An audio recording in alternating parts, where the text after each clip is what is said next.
राजस्थान में भारतीय जनता पार्टी को करारी हार का सामना करना पड़ा है और वहीं उत्तर प्रदेश में हिंसा के आरोपी व्यक्ति को भारतीय जनता पार्टी ने मंडल अध्यक्ष बनाया है।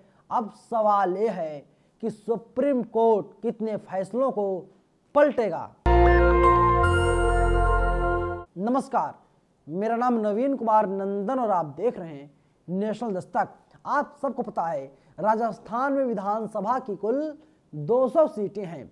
199 सीटों पर मतदान हुआ था। भारतीय जनता पार्टी को प्रचंड जीत हासिल हुई थी, लेकिन जिस एक सीट पर मतदान नहीं हुआ था, दरअसल उस सीट पर कुछ दिनों पहले मतदान हुआ था और आज चुनाव के नतीजे आ गए और जो नतीजे आए हैं वो बेहद चौंकाने वाले नतीजे हैं। भारतीय जनता पार्टी के प्रत्याशी को करारी हार का सामना करना पड़ा है।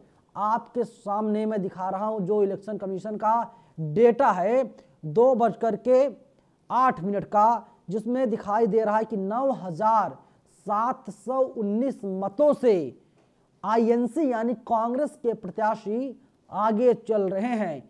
इन्हें कुल अब तक वोट मिले हैं 90,098 और वहीं दूसरे नंबर के जो प्रत्याशी थे उनको मत मिला है कुल 80,379।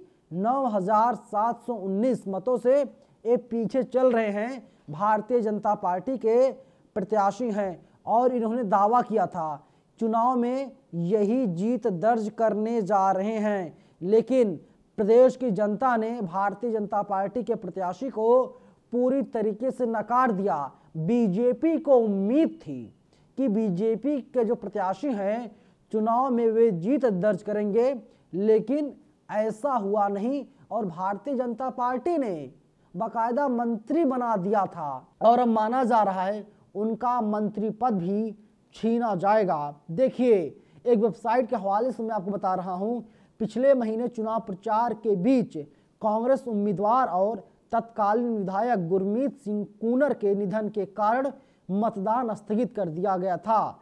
उसके बाद उपचुनाव की घोषणा हुई। कांग्रेस ने कूनर के बेटे रुपिंदर सिंह को इस सीट से मैदान में उतारा था। बता दें कि सुरेंद्र पाल टीटी ने आज से ठीक 10 दिन पहले 30 दिसंबर को मंत्री पद की शपथ ली थी। तब सुरेंद्र पाल सिंह टीटी को भजन लाल सरकार में राज्य मंत्री स्वतंत्र प्रभार बनाया गया था। उन्होंने जयपुर स्थित राजभवन में पद और गोपनीयता की शपथ ली थी। मंत्री बनने के बाद सुरेंद्र पाल सिंह अपनी जीत को लेकर के काफी आश्वस्त थे। उन्होंने कहा था, श्री करणपुर के मतदाता बहुत समझदार हैं, मैं चुनाव जरूर जीतूंगा। साथ ही कहा था, पार्टी ने मेरे माध्यम से सिख समाज को सम्मानित किया है। बीजेपी सभी 36 कौमों को साथ लेकर चलती है, इसमें हमारा समाज भी है और अब इनको चुनाव में हार मिली है और अब सवाल यही है इनकी हार को क्या बीजेपी की हार ना मानी जाए, क्योंकि भारतीय जनता पार्टी के एक प्रत्याशी थे और अब ये चुनाव हार गए हैं। वहीं जो दूसरी सबसे बड़ी खबर है यही है कि जो बुलंदशहर हिंसा के आरोपी को बीजेपी ने मंडल अध्यक्ष बनाया है। सचिन गुप्ता लिखते हैं, उत्तर प्रदेश बुलंदशहर जिले में साल 2018 में गोकसी के विरोध में हिंसा हुई। इसमें इंस्पेक्टर सुबोध सिंह शहीद हुए थे। हिंसा के आरोपी सचिन अहलावत को आज बीजेपी ने बीबी नगर मंडल का अध्यक्ष बनाया है, यानी अध्यक्ष बना दिया गया आरोपी को। अभी आपने देखा था आज ही सुबह सुप्रीम कोर्ट का फैसला आया।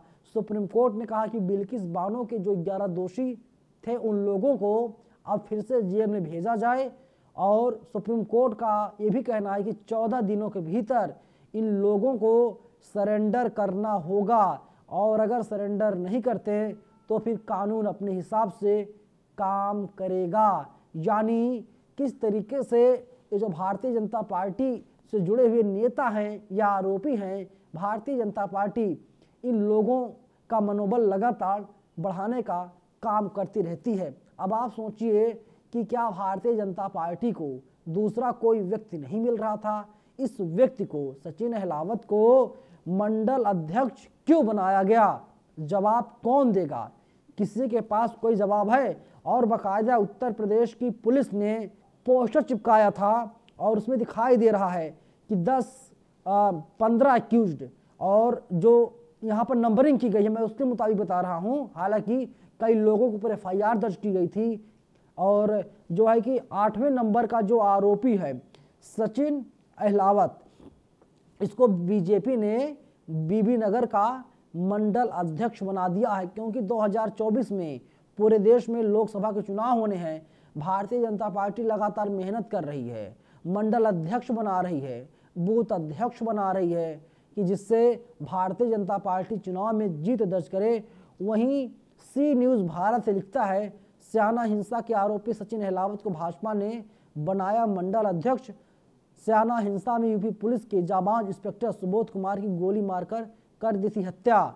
स्याना विधानसभा क्षेत्र के बीबी नगर का मंडल अध्यक्ष बनाया गया है। स्याना हिंसा का आरोपी सचिन अहलावत है। स्याना हिंसा के बाद सचिन अहलावत को भेजा गया था जेल।